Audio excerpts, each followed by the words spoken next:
2-4 مہینے پہلے کیس جس کی میں پیروی کرتا رہا، اس کے اندر بڑی عجیب و غریب قسم کی باتیں سامنے آئیں۔ سردار عبد الرحمان کھتران جو کہ بلوچستان کا ایک بڑا ہی مؤثر اور بہت بڑا سردار ہے، اس نے وہاں پر خان محمد مری جو کہ ایک مظلوم اور غریب آدمی ہے، اس کے پورے اہل خانہ کو قید کیے رکھا، محبوس کیے رکھا۔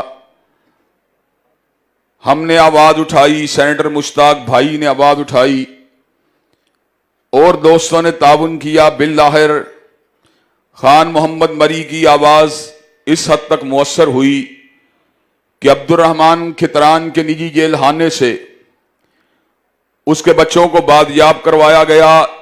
لیکن اس بازیابی کے عمل کے دوران 2 بچوں کو شہید بھی کر دیا گیا۔ لیکن حضرات گرامی قدر عبد الرحمان کھتران جب سارے کے سارے معاملے کے اندر گرفتار ہوا تو وکٹری کا نشان بنا کر جا رہا تھا اور یہ بات سمجھا رہا تھا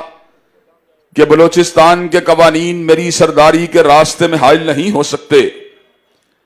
حضرات وہی ہوا، خان محمد مری اپنے بچوں کے ساتھ اس علاقے سے باہر نکل گیا، لیکن عبد الرحمان کھتران کا کوئی ٹرائل نہیں ہو سکا، اس لیے کہ وہ طاقت والا تھا، اثر و رسوخ والا تھا۔